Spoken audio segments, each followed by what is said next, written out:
Hi, I'm Adam Roxby and welcome to Friends of the Earth Basecamp 2015. We're here in Castleton in the centre of the Peak District in beautiful surroundings to have a weekend of inspirational speeches, workshops, interactive sessions, lectures and entertainment. Over the course of the weekend I'll be speaking to people, finding out if it's their first time, if it's their third time, what they hope to get out of it and what Basecamp means to them. So Ted, yes. What is Basecamp? So Basecamp is Friends of the Earth's annual event where our activists and local groups and anyone who's interested in Friends of the Earth can come together, plan ideas, build their campaigns and basically find solutions to how we're going to be even stronger for the next year. So you're here last year, what's changed and what's got better? There's more people this year. It's expected to be nearly 500 people this year, which is it's the biggest Friends of the Earth event ever, which is absolutely fantastic. There's loads of creative stuff going on and just 1,000 things to get involved with. My name is Mayra Hernandez Rios and I come from Mexico City. Excellent, and is this your first time at Basecamp? Yes. And how did you hear about it? My boyfriend Mark told me about it. Yes. Okay. He's from Britain and his parents run a green shop in Berwick. Okay. Yes. And are you a member of Friends of the Earth in Mexico? No, but I think I will definitely join when I'm back in Mexico. Okay, so it's Friday afternoon, this is the first day. What do you think of it so far? Oh, I really enjoy it very much. Yes, it's awesome. It's awesome, excellent. Yes, and it's great. Like I've been to two sessions, and yeah, I think I'm more conscious and aware about things. And what do you think is the biggest problem back in Mexico? Oh, there's a lot of problems really. Pollution is one, and I think at the moment we're catching up with separating organic and the other plastics and other kind of garbage. Okay, and what's the one thing you really want to learn here in England while you're at Basecamp? Well, yeah, I guess that part of how to make it, how to help. Yes, how to get more involved. Excellent.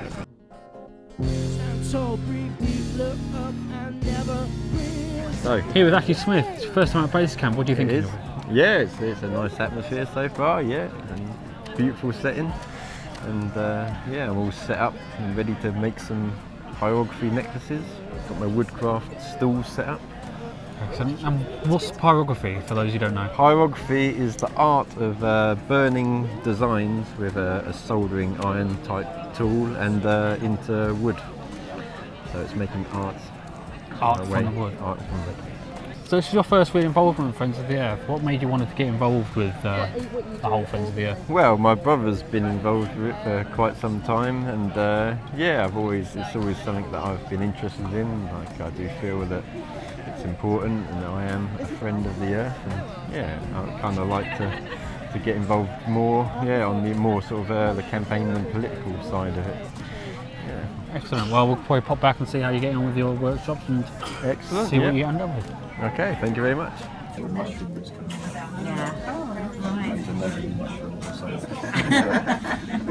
So when you see a bit of wood, you see a vision of what it will be. Just sort of interesting bits like this. I've never seen anything like it. It's really absolutely great. It really looks like an. Day 2 of Friends of the Earth Basecamp 2015, and as you can probably see and hear,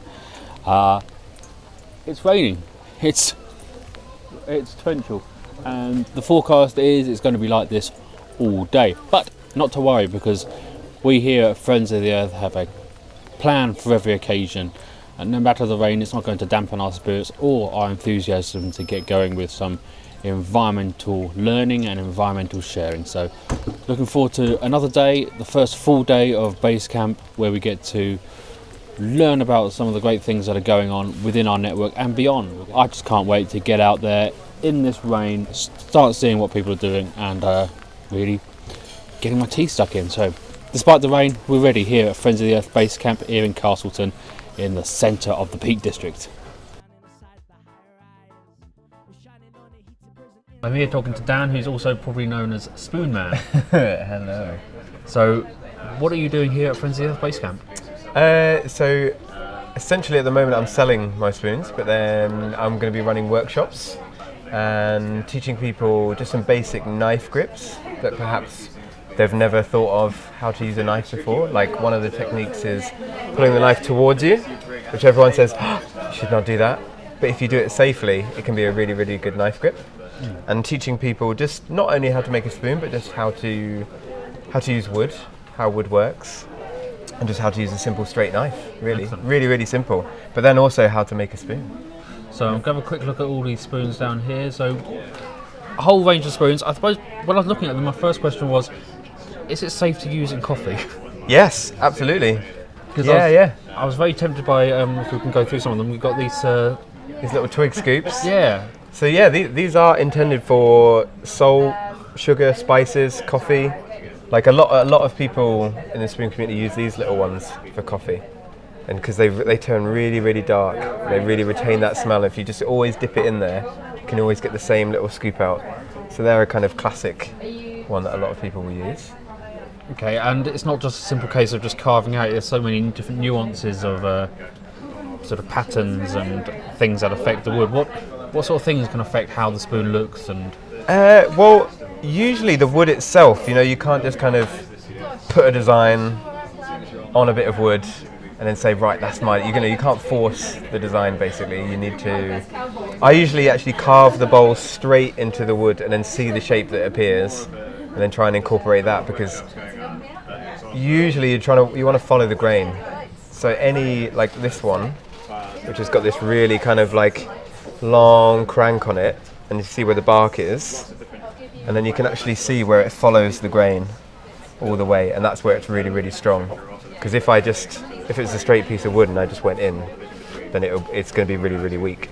So you always kind of look for the grain and try and follow that, basically. how long do they last? I mean, are they quite durable? Yeah. If you look after them. Some people perhaps don't look after them. Basically, don't put them in the dishwasher. Yeah. They hate being put in the dishwasher. Poor little guys. They come out in funny colours Or just not at broken, literally broken, because it's just too hot for them. So, yeah, as long as you don't leave them in water, put them in the dishwasher, they can last. I've got friends that have had some for 30 years. And you think when you were little, I bet you had a little spoon when you were little. I think I had a Mickey Mouse one. It was my favourite. It had a big Mickey Mouse in the end. It was the one you always go to. And so it can potentially be passed on if you look after it. That's as simple. I think a lot of people maybe don't look after such a thing as simple as a spoon. But I think once you kind of have made one yourself, and you've made it and you've used it all the time, then I think you tend to kind of look after them a bit more. Yeah. And you were speaking a little bit early on about how it's not just a utensil, it brings out more of a sort of a piece.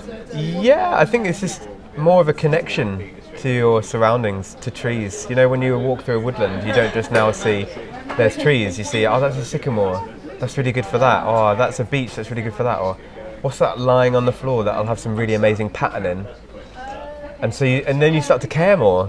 Once you've got an involvement and you actually have a kind of a physical element attached to it, you kind of care more about the woodland, I think, and about any material you use. Like doing mushrooms over there, suddenly you start thinking, oh, I don't want to kick this bit of wood over because there's mushrooms growing in it. I might destroy the mycelium in there. So yeah, it definitely connects you to the material, to the wood.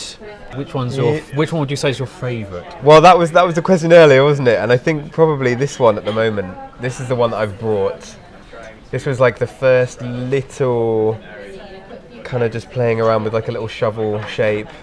Just that kind of, it's kind of small, fits in a pocket, and it's a really beautiful piece of wood. Yeah, I think probably this one. It's got a lot of elements in it. Do you have a use for anything other than wood now? Do you? A use for any other? Yeah. Do you revert back to metal at all? Do I revert back to metal? No, not if I can help it. What? Maybe a whisk, but even then I can still make one out of wood. So you really managed to convert your entire utensils. Yeah, I think because I had an old housemate that said, "Oh, I really need something to do this," and I went into the workshop, found a piece of wood, and made it. And then he said, "Oh, it's not quite right here," so I went back down to the workshop, carved it away, and did it. And then I've had spoons that that I've had for years, and I've come along and that's a bit naff. Just carve that away, and then you see the underlayer appear again, like brand new, and it's like millimeters, and like these dyed ones. You think that that's probably penetrated all the way in, but it's probably only gone about a millimeter in. So It shows how resistant the wood is, really, I think. And that's a natural dye as well. That's from walnut husks. So you got spoons for all occasions. So you got from the larger ones over here to. Yeah, definitely. So you say these ones are probably the best ones for spices, are they? Yeah, because they're the kind of thing that you can keep in a spice all the time.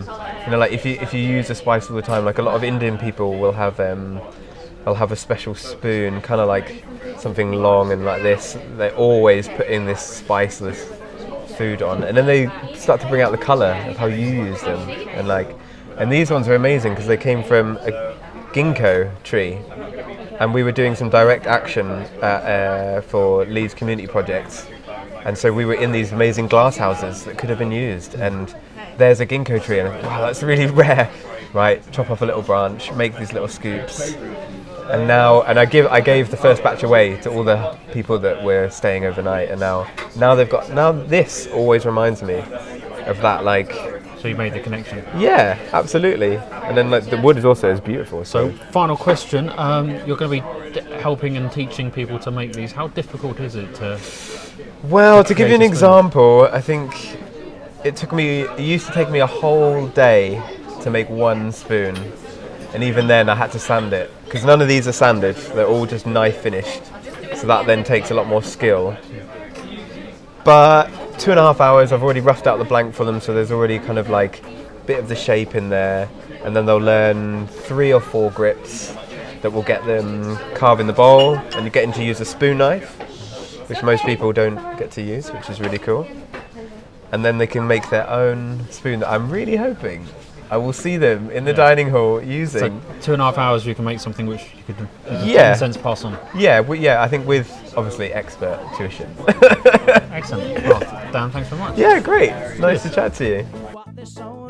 Reaching for the sky, surprise, all you got to do is open your eyes and look up.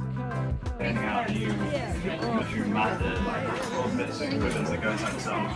you like to draw it, or would you like me? You draw it, and then I'm sure you're much better than I am. I'm not completely sure. I'm still right. Collectively called my son. It's a fantastic word. It represents a lot of really good. I think we're going to be making a pendant. This chap's going to make like a template, and then do we burn it onto? Yeah, and then it gets burnt onto a little tiny piece of wood, like that. We pick it from here from a different size, whether you want a pendant or a key fob or something like that. And you're going for a pendant, are you? I think I'm going for a little pendant, yeah. And is this your first time at Basecamp? Or Yeah, it is. Yeah. How have you found it so far? Really good, really good. I'm not a member of Friends of the Earth, but I'm a supporter. But I'm definitely going to find our local group and enrol. So it's inspired you to get a bit more. Yeah, most definitely. Be more active. Yeah. Excellent. Well, thank you very much, and have a little look at your pendant once it's done. So, after talking to Dan, the spoon man in the creative tent, I spent the best part of an hour trying to choose my perfect utensil, as it's now 5 minutes past 12 on day 2 of Friends of the Earth Basecamp 2015. And for lunch, I really wanted to use one of his utensils, and I'm very pleased with my choice. It took me the best part of an hour, but I'm very, very pleased with it. Look at that. You can see the way the wood has been carved, showing still some of the bark. All of this is carved using a knife. There's no sandpaper, and it's all beautiful and smooth. So this is real craftsmanship. You can see the veins. Yeah, so I'm lost in my own world actually, just playing around with my new spoon. And as Dan said in the interview, you know, this is something that you can use daily. You can get some use out of it for many, many years, and who knows, I may even be passing this on to the next generation as an heirloom. So what an impressive bit of kit. And he's right, I do feel a more of a connection with my utensil, and maybe that will change the way I eat. Who knows? I look forward to experimenting with this. We started off eating with wood, and then we moved on to metal because we thought it was a more posh thing to do. And now we're seeing a resurgence where we're flipping back the other way, going back to things that have served us so well. So I can't wait for lunch. And yeah, no matter what it is, I'm going to be using my spoon.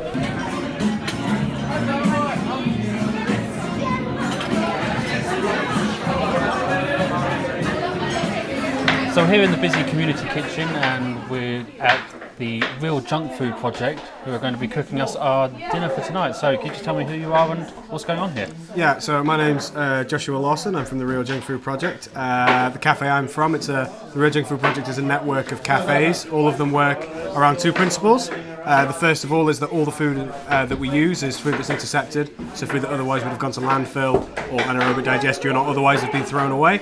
The second thing is that everything that we do is pay as you feel.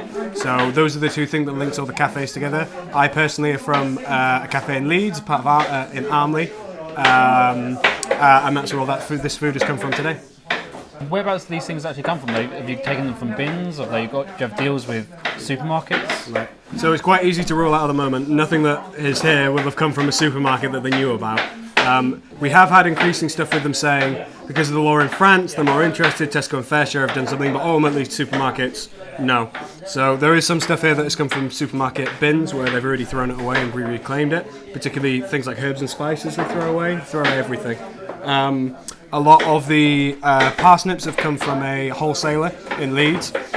So there's a massive warehouse the size of 4 football pitches where a lot of the fruit and veg that goes to all the markets is processed, and they'll have a room as big as this full of waste food every morning at least. That for them it's it's small fry, but this is a tiny fraction of it, and it's going to feed all of the people here.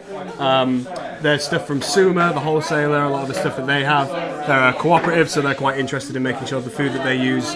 That they know that the food labelling stuff doesn't make any sense, and that 40 kilograms of quinoa is perfectly fine, so they make sure that we take it and we can use it. So really the food's from a variety of sources. Some of it's from individual donations, and some of it's from individual stall market holders, from all around basically. We don't discriminate, but anything that is going to waste we request access to and then take it. And how did you become involved in this? How did you become passionate about reclaiming food? So I've been involved in activism for a couple of years anyway. Particularly, I was working in a migrant centre in North London. A lot of the food we had was donated food, so food that they couldn't sell, but it was perfectly good and it would feed 150 people there. And then I started working in a professional kitchen, and I realised the scale of the waste that's there. And it's not that food can't find somewhere to go, it's the laws and the management structures and everything else, the lack of common sense that goes into the whole thing, that just means perfectly good things are thrown away. And really it ties much more deeply to bigger issues about how our society is ordered, who has access to all kinds of different things. And food is a basic right. Everyone deserves access to food, and we don't live in a world of dearth. We live in a world of what it is more is gross abundance. We have far too much. So you mentioned about France and the laws are changing there.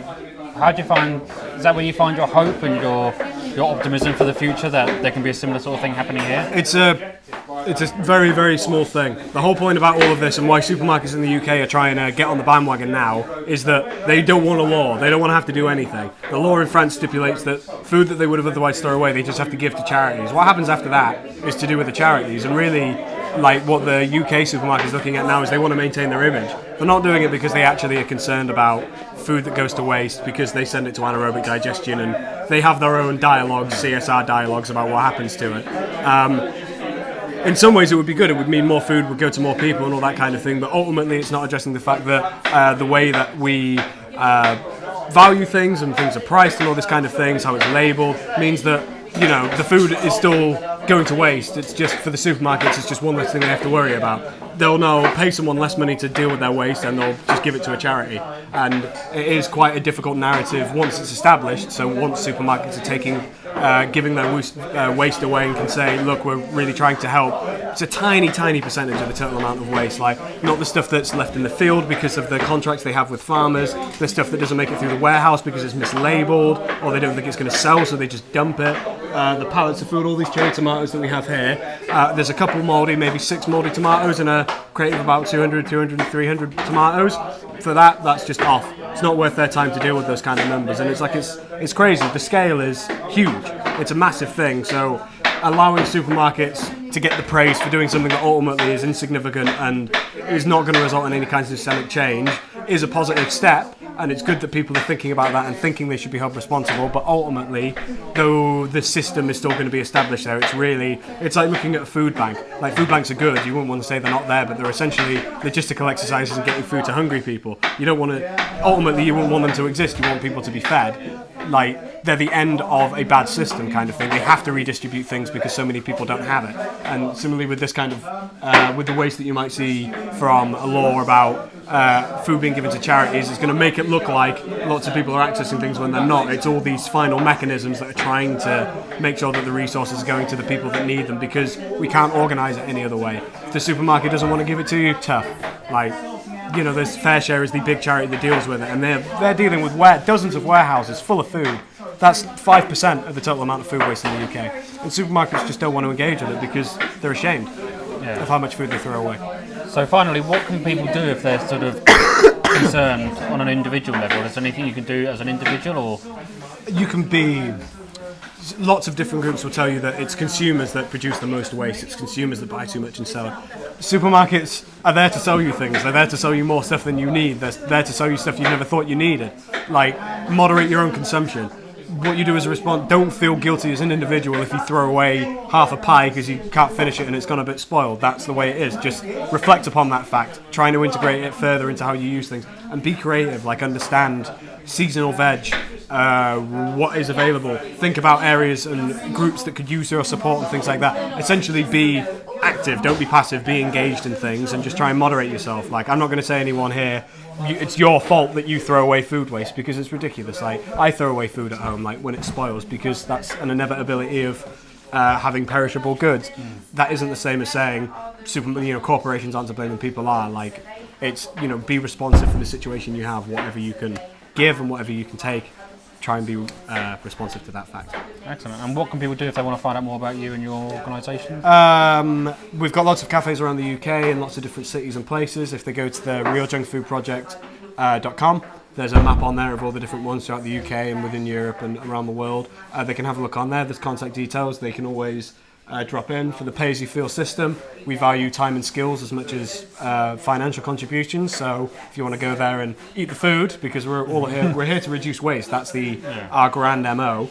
If you're there about reducing waste and you're interested in participating in something with that, anyone can come down and get involved. And that's kind of the beauty of the project as well. If lots of people want to come and help, feel free. Very special, I have to say. I didn't think it would come so far, so I was quite surprised. And I'm glad to be here now. First time I was involved with Friends of Earth is because of an organisation called Made in Europe, who work with young Muslims to take action on climate change and development issues. So they invited me to come along and represent them and to feedback how things went from this and to see if we can incorporate any of our ideas with their ideas and work together. So I thoroughly enjoyed it actually. Like yesterday and today there was some really good debates and topics which I think were really relevant to campaigners. It kind of revived the reasons why I got involved in climate change action in the beginning. And there's also been some really fun activities as well, like acoustic sessions and also just meditation, which I fell asleep in, which was great. Yeah.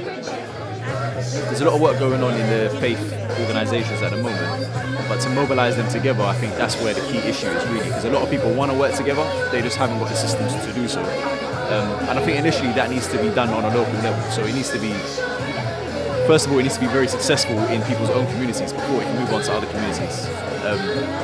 But we've got a lot to learn from one another, so I think there's an opportunity there that's currently being missed. But hopefully Made in Europe can contribute to that. And we've met a few other organisations from the Jewish community and Christian community, which has really been refreshing. I went to conference for many years in a row, and unfortunately I wasn't able to come to the last two Basecamps, so I was delighted to be able to come this year. If I had thought of this structure, it would have overwhelmed me to have so many sessions congruently together. is an extraordinary aspiration, and it's worked because the grassroots movement fill their own sessions with the most amazing creativity. And so instead of being top down, which conference was, and very staff driven, it's bottom up, and I think it's overwhelmingly impressive. It's quite invigorating, and it's also really good to see so many youth, so many children, which was completely new. Conference was really an adult affair. So I think it's actually a very inspirational event that is a recruitment event and a young person's event. We just need more diversity. That's what we need. Well, I'm a member of the board, and I have been for 6 years, and I'm about to go on for another 3 years. So I've been in the governance area of Friends of the Earth for a long time.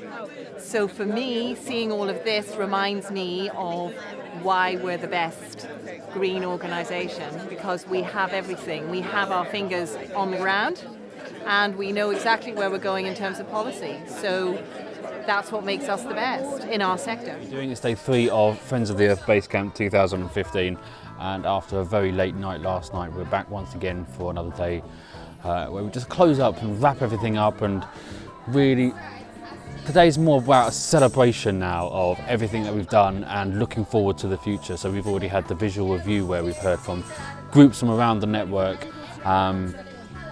telling us the successes that they've had in the last year and what we plan to do going forward in the year ahead.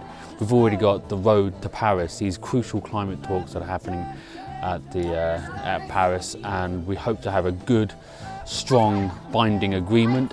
Not entirely sure if it will happen or not, but if it does, that'd be great. If it doesn't, then not to worry, we'll still move ahead with our plans to create that strong, unified international movement on social and climate and environmental justice. And as you can see behind me, we've got the children are doing their relaxation, their movement, they're expressing themselves with all the sort of loud vigour and enthusiasm that only children can bring. And it's really fantastic that we've got so many families here at Basecamp as well. We're incorporating everybody into this movement. It's really a brilliant thing to see. So here I am speaking with Tim G. You've been a long time collaborator, worker with Friends of the Earth. So what are you doing at Basecamp, and how do you think it's gone this year? At Basecamp I've been one of the tutors of the Campaign Organisers Programme and the Climate Organisers Programme. That's a accredited programme that we run, and the people on the programme are all here, and the newest intake are getting their training here at Basecamp. So you're actually accrediting people to be climate change advocates or campaigners? Obviously someone doesn't need an accreditation to start campaigning, they just need passion. However, we run an accredited programme in campaigning skills, which are transferable. As far as we know, it's the only free accredited programme in campaigning that exists. So other than Basecamp, whereabouts are you doing this? Are you taking it to communities? And so there's currently 40 people on the programme. They live all over the UK, and they get their training either in London or Manchester or here at Basecamp, and then they organise projects in their communities. So it sort of spreads naturally. So you sort of teach one people or one person, and they sort of can facilitate. That's the idea, and I think the scale of the environmental challenges that we face mean that we will need grassroots organised presence in communities right across the UK, and that's got to be a lot more than the 40 or so people who can find the time to come on a 1 or 2 year programme. That has to grow exponentially, and we're trying to pass on the kind of skills, the kind of coaching, empowering skills, which means that can keep growing. And so, speaking about Basecamp, this is the third Basecamp. Have you been to all of them? Yes. And how do you think it's developed as a sort of moving on from conference? Well, I was part of the team that thought about the change, and I think that it's got better every single year. The design was about creating a space where activists and staff collaborate together, where there's not lecturing from one to another, where people work out solutions to problems together. We organise it together, and then we campaign together. And I think that's exactly what's happening here. And how's that going to influence you for the year ahead? Well, I'm going to keep working with the campaign organisers, and they're going to keep working for change in their communities and within the environmental movement, of which we are part. Brilliant. Tim, thanks. Great. I'm here with Elliot Contavadis. This is your second Basecamp, am I right? What do you think of Basecamp 2015? It's been really great. Despite the rain and the cold, I think it's been a really great weekend. So what have you picked up on this year at Basecamp? I wouldn't say so much information, but I think the words that I use and the way that we frame the discussions that we have, I think this year has really been quite good for changing the way that we talk about things rather than learning things. Yeah, because there have been lots of conversations about communicating with different groups and communicating outside of our comfort zone. Is that going to influence you when you go back up to your campaigning? You're based in Scotland at the moment, aren't you? Yep, I just moved up to Scotland 5 days ago. So I think quite a lot of the issues I was already aware of, but yeah, I will try to be even more mindful in my activism and my campaigning of words and the way that different words mean different things to different people, and obviously of the importance of being as accessible as possible when campaigning. Excellent. And what challenges do you face up in Scotland? You've only just arrived there. Have you been briefed or any anticipation? I think maybe not so much challenges, but Scotland has a very particular context at the moment. So just in the wake of the referendum and in the wake of the election where the SNP had a landslide win, there's a lot of optimism and a lot of focus on progressive politics. I don't think there's been much action yet, but especially for the third sector, for NGOs, they're sort of seeing this as the perfect opportunity to really jump on and to qualify the SNP and to challenge them and make them do some of the things that they said they were going to do. So with working with the SNP, do you see any challenges in working with a political party that has such a big majority? As opposed to maybe what the alternative could have been? Yeah, not necessarily. I think you're right, we do need to be aware of the fact that they could very easily say, for example, no to something, and there would be much less wiggle room because there's very few other MPs in Scotland now that you could challenge. But you have to remember the distribution is less SNP dominated at the assembly level, so there is room for manoeuvre there as well. I'm not too worried about working with the SNP. I think there are so many fresh new faces. The party has a lot of diversity in who it has elected, so I think that gives activists and campaigners a really good route in, because even though some people may disagree with you, it's likely that other people will when you have such a diverse pool of people. Excellent. Well, thanks very much. Thank you. I'm traveling, the only road I know is unraveling.